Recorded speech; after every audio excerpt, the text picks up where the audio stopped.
All Hit Radio.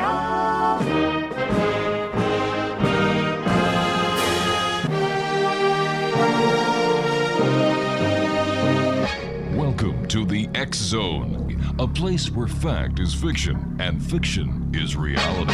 Now, here's your host, Rob McConnell.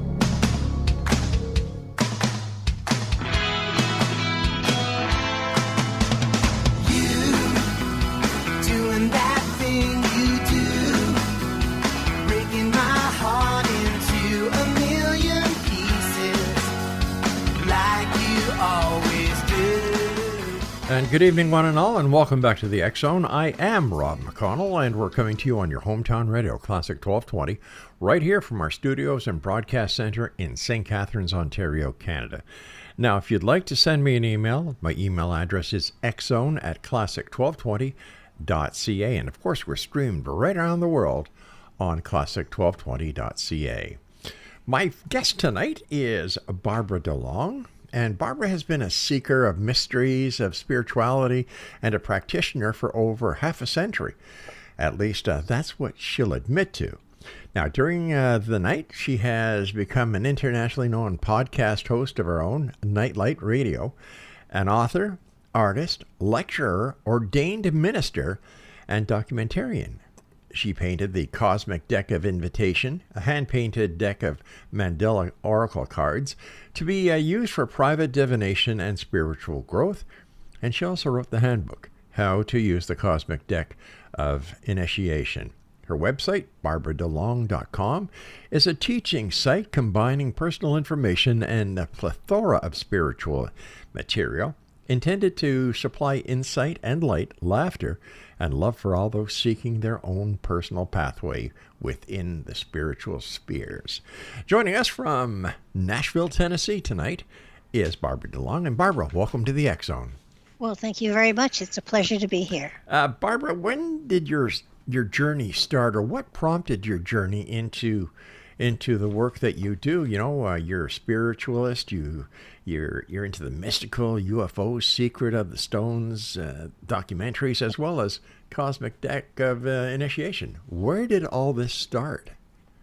Well, I've always been sensitive, and I've always been intuitive, and I thought everybody was, to be honest with you. Mm-hmm. But what really triggered the beginning of my journey, which is evolving as we speak, I was in college in Michigan, in Ypsilanti at Eastern Michigan University in the 60s, mm-hmm. and a UFO landed on the campus. And we were locked in the dorm at 11 o'clock, just the women, of course, because the men don't need to be locked up.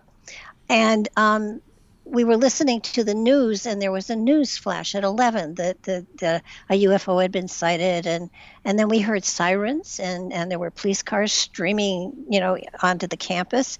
And this was a small school at the time, and so we were hanging out the windows in between my dorm mm-hmm. and the baseball field. There was a building, and we heard the radios on the police cars saying, it landed on the baseball field. We're going to turn the stadium lights on. And of course, the best way to sneak up on a UFO is to have sirens coming at you with big lights suddenly. Yeah, of course. Everybody knows that. Yeah. I mean, it's just logic. And so we're sitting there, and we notice the light goes on because you could see the glow in the sky, and then this saucer raised up and it swooped over my dorm. Now, it felt like it hovered over the dorm, but my sense of time at that point was nil. And I tell people that if it had a VIN number, I could have read it. It was that close. It was a couple 100 feet above us, and it blacked out the sky. And then suddenly it was just gone. What did it look like? It was a saucer. It was silver, yeah. Okay. And it had some green and some mm-hmm. red lights that illuminated the hull, and it was just gone. And we followed the light, and there was a larger light in the sky. And the rest mm-hmm. of the evening, lights went to that particular larger light in the sky. So it was kind of, I mean, looking back on it now, it was probably a drone of some sort, and it was going to the home, whatever. But what fascinated me, in retrospect, some of the girls were screaming, and some were running and hiding in closets. Some dropped out of school, and the person standing right next to me did not see it. And it was kind of like, in one of the movies, Close Encounters of the Third Kind, I think, at one point they were putting the guy in the lead into the spaceship to be, in their exchange, and people were saying he hasn't been trained or anything, and the response was, but he was invited. And I felt like that was an invitation. Now, when I asked you what the saucer looked like, I should have said, what dimensions would you give it? How wide would you say it was? How tall would you say it was? Okay, so you're asking me to go back. Well, obviously, 60 years. Yes, but hold on here. Obviously enough that you remembered this part of the story so well. To me, it would be common sense that me asking you the dimensions of this craft that you saw, that you said you could read the VIN numbers on it if they were there. It was probably okay. So wait, I've lived on boats all my life, so it was probably at least 150 to 100 to 200 feet wide. Wow. And depth, I don't know, because it was over my head, so I really couldn't see how deep it was, but it was probably at least 30 feet wide. I mean, in depth. Yeah. That's quite a big ship. Yep, it landed on the baseball field. And so the thing that was fascinating was that as the news came around to midnight, when we figured, of course, they had halted the traffic in the 3 airports that were in the area. There was there's an Army camp that's quite close. There was no mention of it. And the whole rest of the evening, we had policemen in pairs with dogs patrolling the campus. But there was no report of it.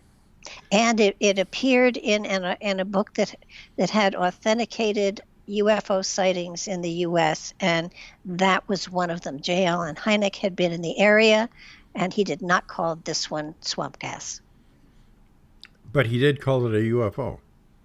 I don't think he even came to investigate it, to be honest with you. I know he was in the area. He was investigating a lot of them there, and swamp gas just, it wouldn't have floated for any of us because it was solid. So what year would this be? 65, 66 in there. I graduated in 66.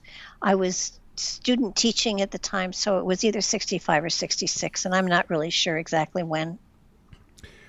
How did you feel? Did you feel that you were meant to see this craft? Did you feel a calling? Did you feel any sort of communication?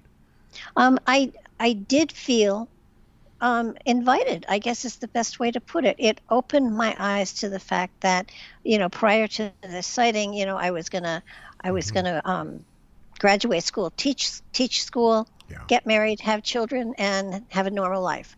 And after that sighting, it's wait a minute, there's so much more out there, and it was almost like something opened up inside of me, and I don't call it, it was almost as though I had been given an invitation, accepted the invitation, and knew my life would never be the same. You were saying that the girl beside you didn't see anything. How do you explain that? In my opinion, and it's just my opinion, a lot of material spiritually and paranormally depends upon the consciousness or the awareness of the person that is being, affected by it. And I do believe that there is a protective aspect to our consciousness. And if emotionally we can't deal with something, we won't see it. and of course, I have been an avid reader my entire life. I still read at least a book a week because of the radio show. So, it sent me from the kind of books that I had been reading into the spiritual, the paranormal. I ate stuff like that up like crazy, and then it was at that point that my ability to read people, to be able to tell people about what was going on in their lives and spiritually where they were going and how they were getting there, and they had past lives that might affect this lifetime, and I mean that all suddenly just flowered, and where I fit into a nice little mold prior to this. After this experience, I was just not in anybody's mold. I was on my own pathway, and I didn't care if anybody believed me. And it's amazing because you get, I mean, there was a newspaper article that was written that, I was probably drinking too much or something like that. And I don't drink. But it was one of these things where you experience it, it happened, you believe in what you saw, and it doesn't matter what people think. Someday what I saw is going to be common, and people are going to say, oh, well, maybe she wasn't crazy. So do you think that day will ever come? I mean, the day where everybody will think that seeing UFOs is common. Well, that day has always been here. Really? UFOs have always been there. And people just never got upset or frightened by them until after Roswell. Oh, I think that when the program on the radio, War of the Worlds, was played, I think that's when people first started to think about the possibility that we may not be alone, and that whoever these visitors are, if they're out there, may not be nice people. Well, they might not be, but you look at your neighbor, and that might not be a nice person either. So yeah, but my neighbor doesn't come from outer space. Well, I think we all come from outer space. I think I think even the human condition came dimensionally to this planet, and I think we're aliens. No, that's a matter of opinion. And you and I have to take our first break, so please stand by. Exo Nation, Barbara DeLong is our guest this hour. Her website is barbaradelong.com.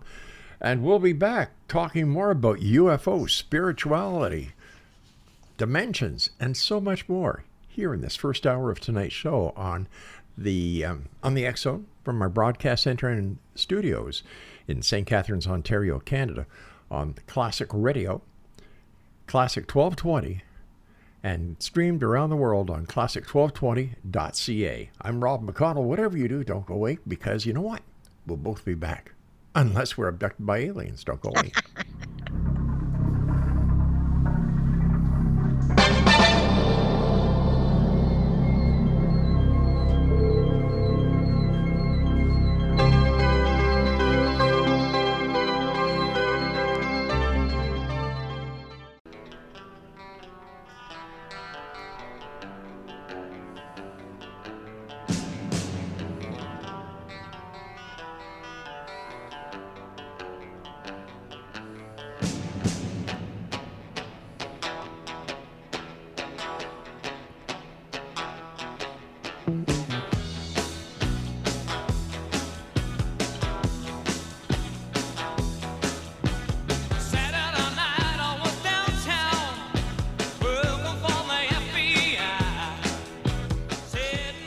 And welcome back, everyone. Barbara DeLong is my guest this hour, www.barbaradelong.com.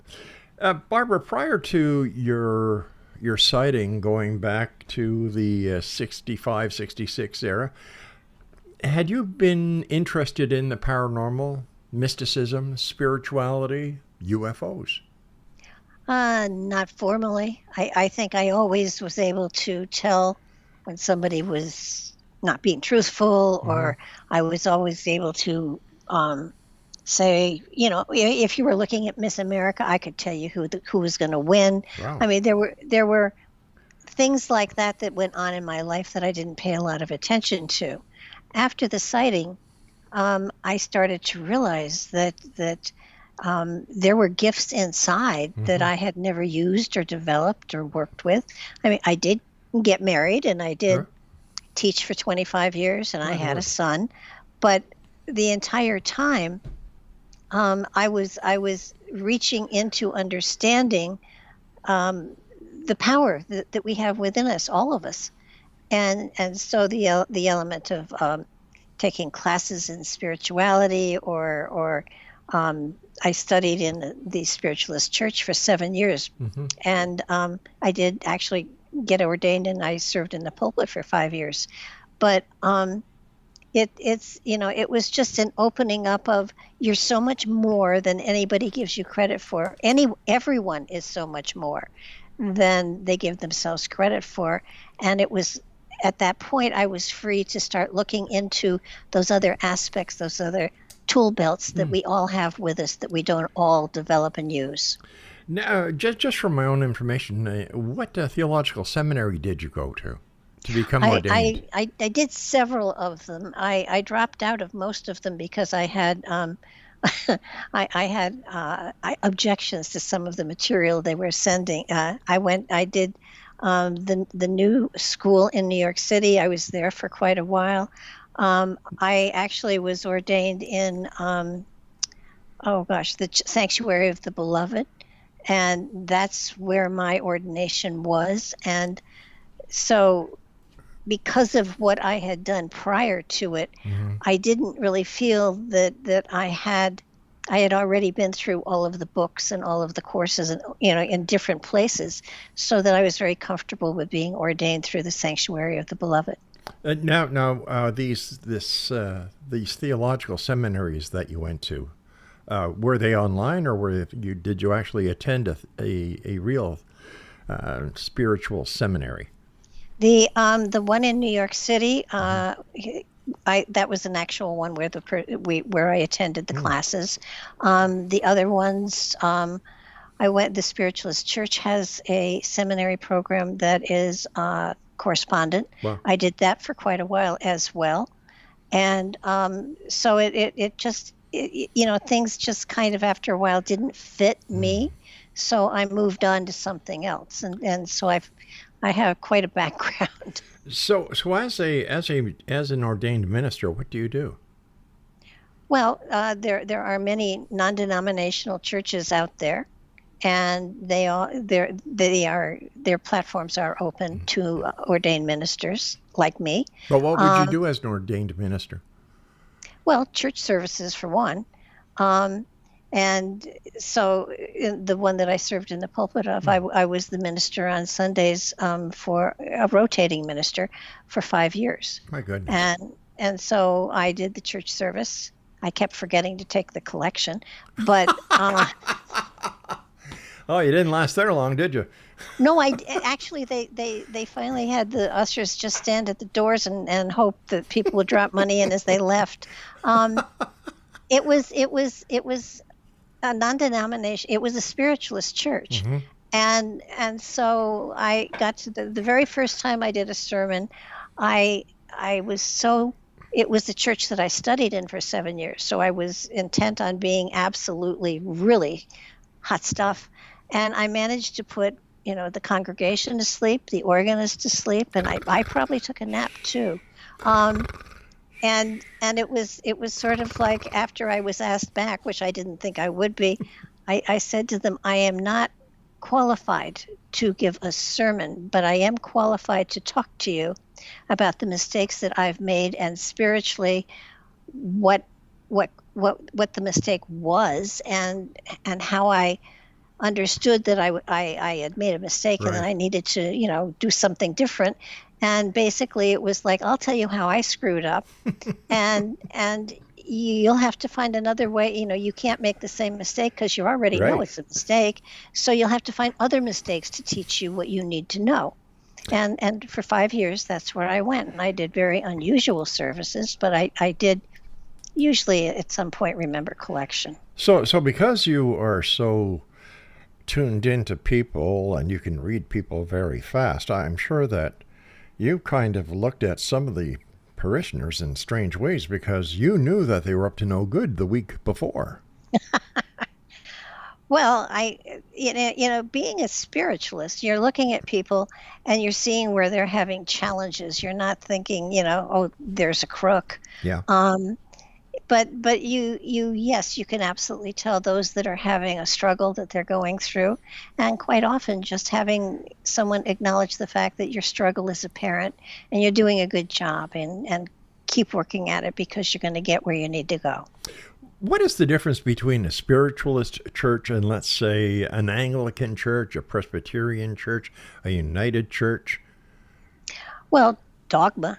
The spiritualist churches don't believe in having symbols up. The spiritualist church was actually founded to protect mediums at one point in the 1800s. Mm-hmm. And so it wasn't really meant to be a church, but in order to have the protection and the tax and everything, they had to have a church. So in a spiritual church, they don't believe in God, they don't believe in Jesus, they don't believe in the resurrection and this kind of stuff? Well, let me tell you, the hymnal is the same in the spiritualist church as it is in almost every other Christian church out there. A good song goes a long way. Yeah. They believe in God. Of course, there is a creator, a source of all creation. Absolutely. Do they use the Bible? Yeah, they do. Wow. They do. And I am not a biblical theologian. And because of all the people I've had on the radio show, I have a frightening amount of biblical background, enough to get in trouble and make mistakes. Sure, we all do. But basically taking spiritual laws and concepts of, the law of cause and effect and the law of attraction and all of those spiritual laws are in the Bible in one form or another. So but they're not in just the Bible. Judaism has the same concepts. Yeah. And most major religions are formed on the Golden Rule. So there is an underlying familiarity with almost every religion, and that's where spiritualists draw their material from. I would just like to ask you, what radio stations are your show on? I do it on Blog Talk, but all of my interviews are up on YouTube as well. Okay, so you're not on traditional radio, you're on the internet. I'm on the internet. Gotcha. I'm a podcaster, yeah. Okay. I wanted to ask you something. Just a second here. You said something that intrigued me. Let's get back to UFOs for a second here. Sure. What do you think happened in Roswell, New Mexico?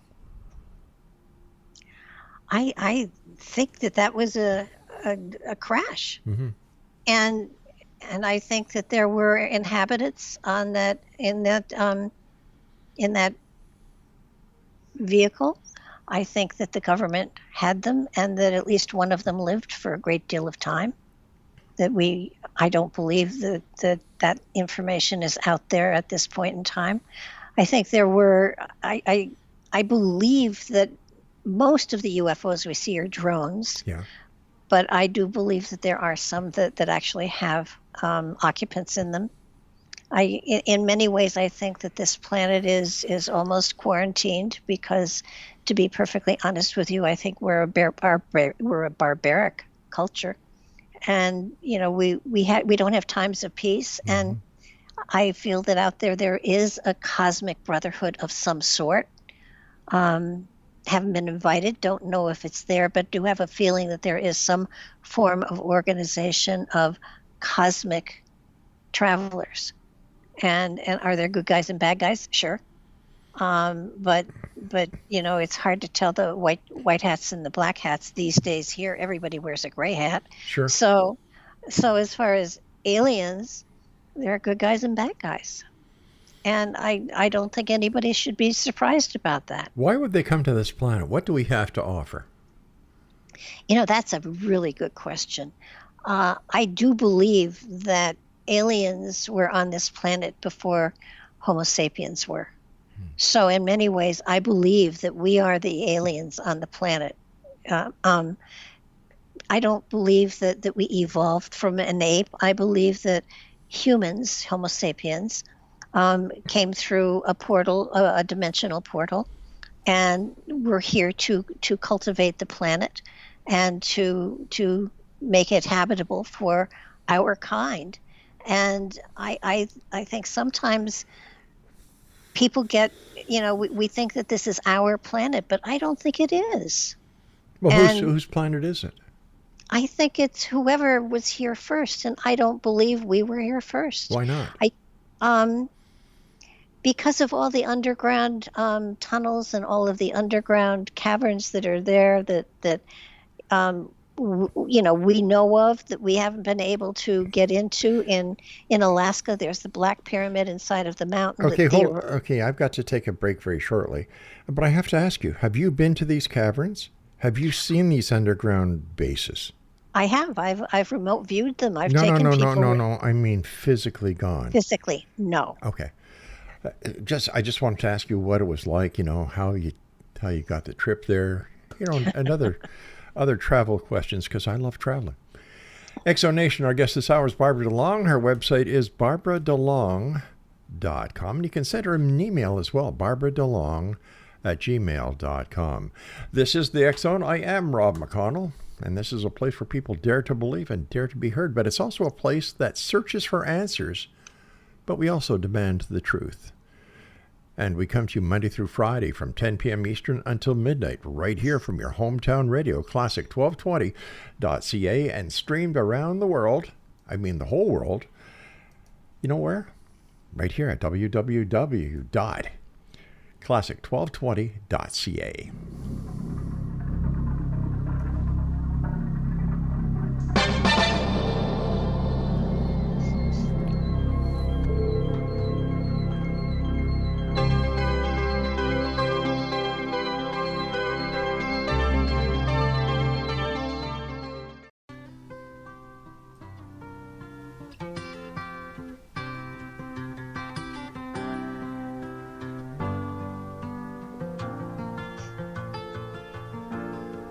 Just yesterday morning, they let me know you were gone. Suzanne, the plans they made put an end to you. I walked out this morning and I wrote down this song. I just can't remember who to send it to. And welcome back, everyone. Our guest is Barbara DeLong, and her website is barbaradelong.com. I understand that you became connected to the stone chambers in New England. How did that come about? Great story. I was doing my radio show out of Connecticut, and at one point I had discovered that there was someone who had authenticated my sighting in Michigan and written a book, and I had him on, and I was talking to him about it. And in the chat room, there was somebody that kept pestering me, saying, "Look, I'm an expert in this field." And I thought, oh, hey, good, but I have an author. Well, the author had to leave, and I pulled the person on, and it was Patrick Cook, who had at the time the Matrix radio station out there. Oh, yeah. By the way, Patrick Cook is a paranormal investigator, quasi-actor, and so on, who lives in Burlington, Ontario. Go on. No, he's not. Patrick Cook wrote the Bible UFO Connection, and he had Matrix Radio. Well, it must be a different Patrick Cook, because the only Patrick Cook I've ever heard of was the one from Burlington, Ontario. Okay, now the Patrick Cook from California was a biblical theologian, and he wrote the Bible UFO Connection, that at the time was absolutely the go-to Bible for everybody. And so I had him on to the show, and we got talking, and we found that we had a lot in common, and ultimately he sent me a recording of a chamber in the New York area, and he asked if I'd been, if I'd seen them, and I said, seen them? I live in the middle of them. Well, Patrick and I got married. He moved from California to Connecticut, And we started going, looking into the chambers and discovered that there were so many of them. There used to be 800 of them in the East, and now they're down to 200. But we visited over 100 of them, and we found that there was no program of any sort to preserve them, and so we created the documentary Secrets of the Stones that was presented at a conference, the Megalithomania conference in 2011, Right. and since then has been on the internet and has gotten just tons of views. As a matter of fact, a lot of times when I'm talking to people and I mention that I had an interest in that, they would say, well, there's a couple in New England that have done a fabulous documentary. You should check it out. And I would say, well, you're talking about Secrets of the Stones? Right. And they said, yeah, that's the one. We had your husband on the show 7 years ago. So, you sure? Positive. Well, according to my producer, UFOs in the Bible. Yep. Yeah, we had him on the show 7 years ago. But he passed away 10 years ago. Well, you figure that one out. He died in 2012. Huh? Let me just check this then. Unless it's the other Patrick Cook who's talking about writing a book about UFOs in the Bible. Anyway, I'm sorry I didn't. By the way, my condolences. Oh, thank you. No, Patrick had, it was fascinating. He was well known in the field, and not real well known apparently, but in the field he was well known, and he was on Ancient Aliens and the whole thing. But I think after he was on Ancient Aliens, he looked at me and he said, I think my work here is done, and he had stage 4 lung cancer when it was discovered. So God bless him. Yeah, no, but he was. It's true. He had put his material out there. His books were out there, and actually, the only parts of his books the only material that were on his website that were not in his books was the UFO material and the giant material, and that is on my website because I did want to preserve it. So, Secrets of the Stones, though, was a love we had, and we never got any place on time because we always spotted a wall we had to follow or a chamber we had to dive into. It was an exciting time. Do you miss those times?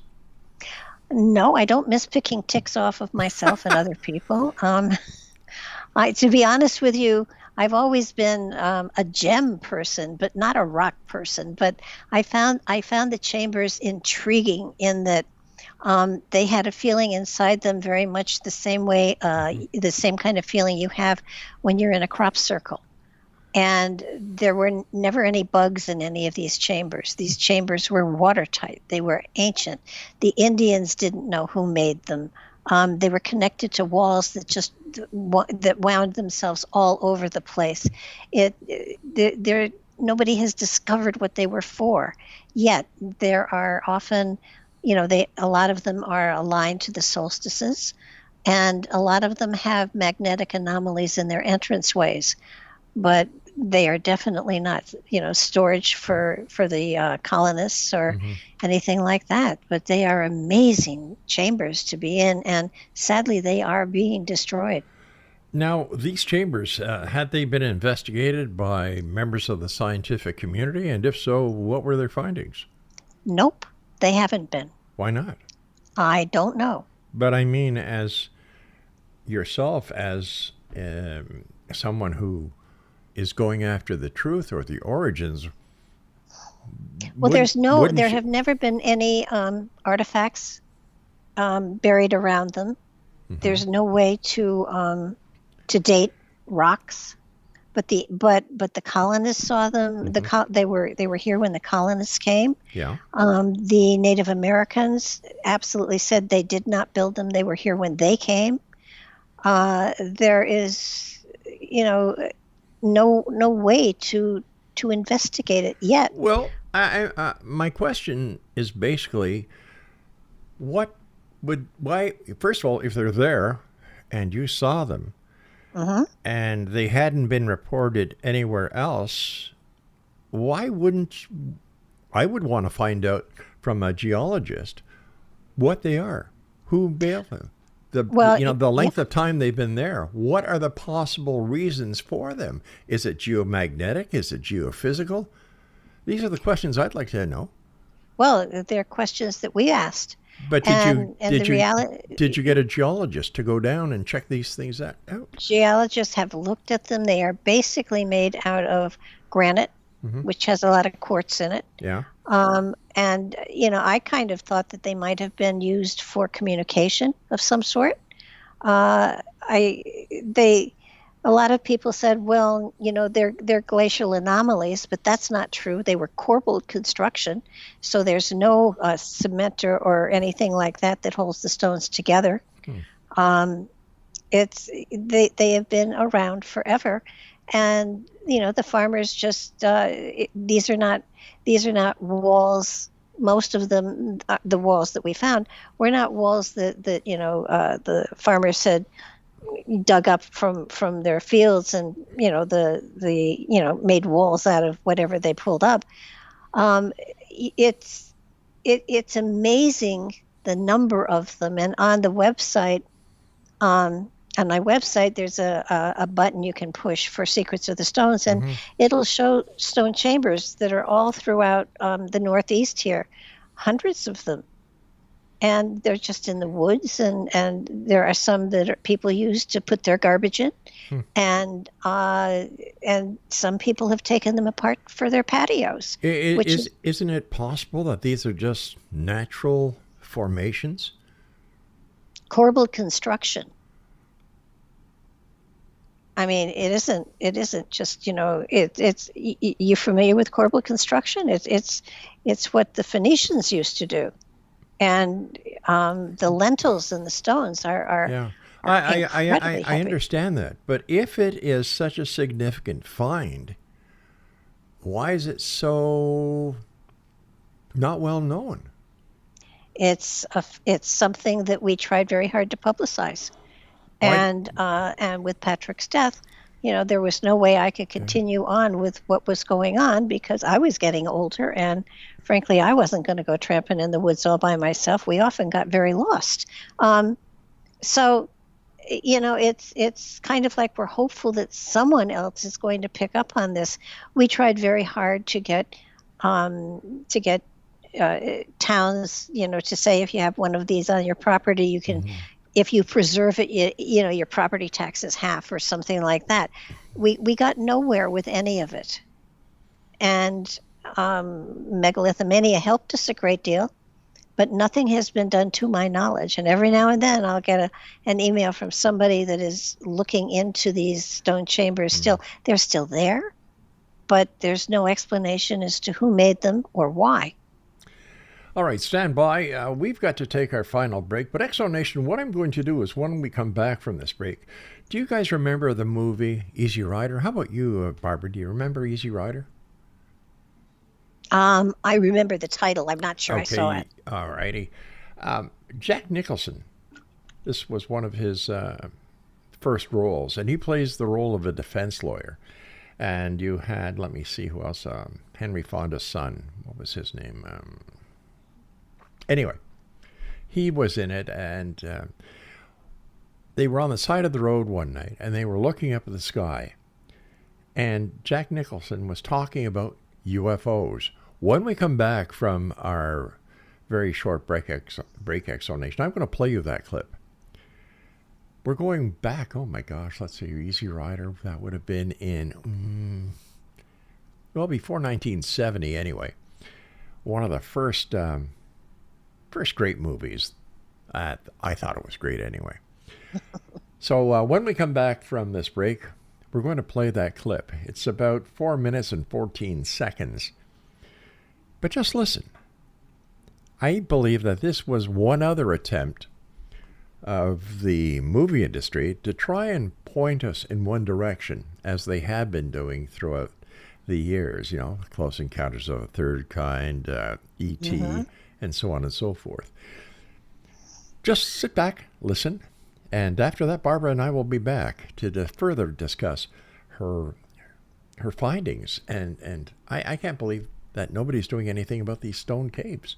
We'll be back on the other side, so whatever you do, don't go away. I'm Rob McConnell. This is the X Zone, and you're listening to us on your hometown radio, Classic 1220, and streamed around the world on classic1220.ca. Just yesterday morning, they let me know you were gone. Suzanne, the plans they made put an end to you. I walked out this morning and I wrote down this song. Oh, wow. What? What was that, man? What the hell was that, man? Huh? No, man, like, hey, man, wow, I was watching this object, man, like the satellite that we saw the other night, right? And, like, it was just going right across the sky, man, and then, I mean, it just suddenly, it just changed direction and went, whizzing right off, man. It flashed. You're stoned out of your mind, man. Oh, yeah, man, hey, like, I'm stoned, you know, man? But, like, you know, I saw a satellite, man, and it was going across the sky, and it flashed 3 times at me and zigzagged and whizzed off, man. And I saw it.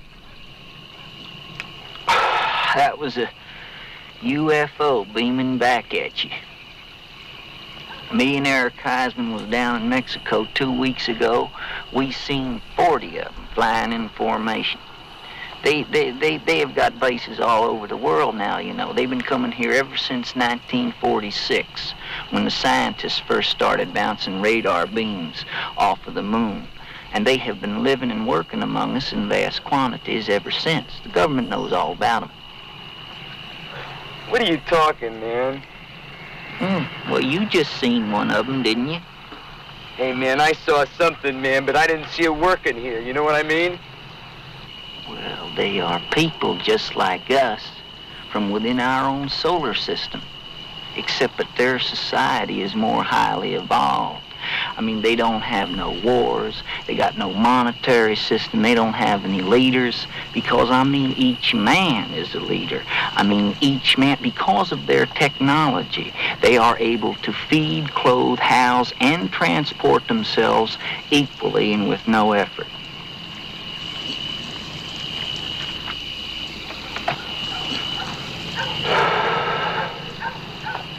Wow. Well, you know something, man? I think, you wanna know what I think? I think this is a crackpot idea. That's what I think.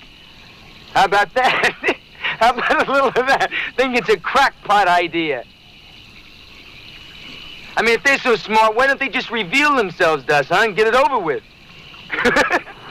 Why don't they reveal themselves to us is because if they did, it would cause a general panic.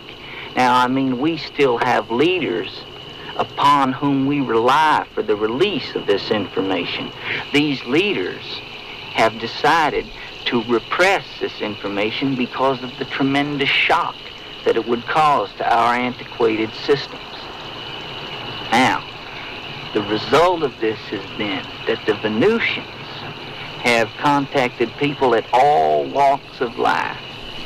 All walks of life. Yes.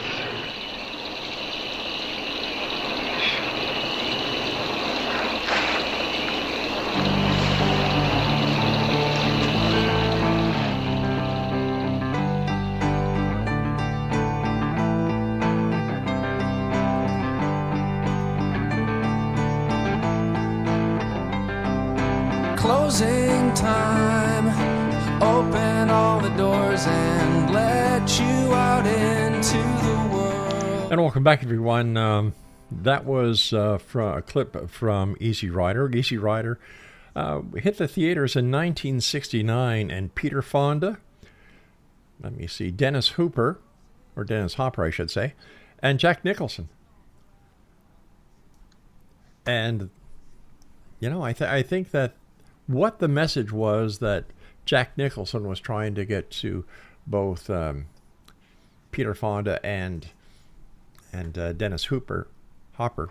Woo, was that there is life out there, and it sounded like a lot of the information that we hear from UFO encounters, those who have had the encounters with UFOs and believe that they come from different frontiers, whether it's a dimension, whether it's a planet, wherever, and that the possibility is there, and that the governments of the world are suppressing the information because their presence would cause a global panic. That's going back to 1969. Yeah. Welcome back. Our guest this hour is Barbara DeLong, www.barbaradelong.com.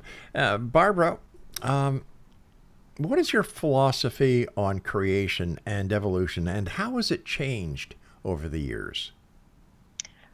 Well, I think at some point, all of us are taught by our parents or our teachers or our churches what the dogma is of that particular organization. And certainly I have grown away from what that has been over the years, because I just felt I was going to step one more step beyond what they were saying. I do believe there is a source of all creation. I do believe it is, was, is, and always will be a consciousness. And I do believe that we all, and at some point in time, that consciousness seeded the universe, created the universe, and sent out parts of itself as seeds for, it's kind of like Johnny Appleseed, but that, takes a little away from the specialness and spirituality of it. And that each one of us has within us that seed, that connection, that seed to the source of all creation. And that as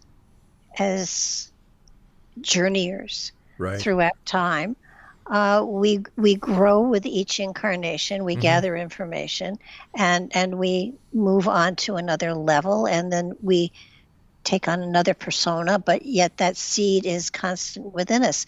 And that seed, as it goes, that seed that is inside of us is where our spiritual DNA is held. And at the time that the spirit comes into the avatar, the human body, it brings with it that spiritual, the records of its journey through time with it, so that you have it with you. And then when you pass away, when the body passes away, that seed, that spirit, takes all of the information that's been gathered and moves into the next level. And that after millions and millions and millions of years of journeying like that, we eventually break through to an empty dimension and become the source of all creation for that particular dimension. You mentioned the word dogma, and isn't the word dogma means something held as an established opinion? Yes, and exactly. And if you look at the Bible, it was written thousands of years ago by people whose frame of reference and level of consciousness was perfect for that particular point in time. Okay, I understand. So what about the people who believe in UFOs? Would that apply to them, that this is just dogma? No, I thought the UFOs. Yeah. I mean, that source of all creation created those who are in the UFOs. Oh, well, okay, that's one argument. But when we're talking and calling religion a dogma, and because it's based on an established opinion, how can we relate that to UFOs? Because there has been no established opinion about the connection between UFOs and the Bible. Well, hasn't the Pope admitted that there are UFOs and aliens and stuff like that? But first of all, a UFO is an unidentified flying object, right? Okay, yeah. And an alien could be, well, we know that an alien from one country into another, without going through the proper procedures, like the Mexicans who crossed the border illegally into the United States, they're aliens. But I for one thing, you can see an alien. You can touch them if they're from Mexico or from wherever. But nobody has ever touched an alien. Nobody has ever proven beyond the shadow of a doubt with physical evidence that has been shown to everybody that aliens from other planets really do exist, or even other dimensions. Well, exactly. So why can't we call the UFO community and what they believe in as dogma as well? I think that because we have no frame of reference of them. I mean, the people that wrote the Bible were talking about their time, and they created the dogma that religions are based on. But if we do not have a point of reference for the aliens, how can we, with any certainty at all, say that UFOs are real, aliens are real, dimensional beings are real? Mm-hmm. How can we do that? And yet we look at the biblical aspect, or the Christian, or Catholicism, Judaism, and we call them dogma because these people believe in something that was written for that time. That belief is the strongest power in the universe. It can move mountains. So, absolutely. So you've got these people who believe that Jesus was real, that with the 12 apostles, that the resurrection was real, and so on. And yet, members of the UFO community like to point to the Bible and to what these other religious organizations believe, and basically say, well, there's no proof that anything in the Bible is real. So how can you believe that? And then here you've got millions upon millions upon billions of people who believe in the Bible and what the Bible represents. And you've only got, a small percentage of the world's population who fathoms belief in UFOs and aliens. And yet, the UFO community makes fun of the religious community. I don't understand that. Well, I don't either. Yeah. But when you get right down to it, all religions started as a cult, as a group of people that believed something that other people didn't. And as they gathered members, and as they gathered other people, and they became larger and larger, the cults became religions. So let me ask you: is ufology a cult? It has, yes, it has a whole bunch of people that believe something that they can't really prove, right? But they believe in it, and at some point in time, hundreds of years from now or whatever, it may well become a religion. Barbara, I hate to do this, but we've just run out of time for tonight. I do want to thank you very much for coming on. At ExoNation, BarbaraDeLong.com is her website. I'll be back on the other side of this break as the X Zone continues right here from our broadcast center and studio in St. Catharines, Ontario, Canada, on your hometown radio, 1220. And that's Classic 1220 and streamed around the world on classic1220.ca. I don't know, ExoNation. Once again, you get these people who tie in a lot of information that can't be proved. And it worries me because we talk about fake news all the time. We talk about fake this, fake that. Well, I believe that there's fake ufology, that there's fake spiritualism, that there's fakes in every aspect of the paranormal. And I would love to see the proof that would prove me wrong. I'll be back on the other side of this break. Whatever you do, don't go away.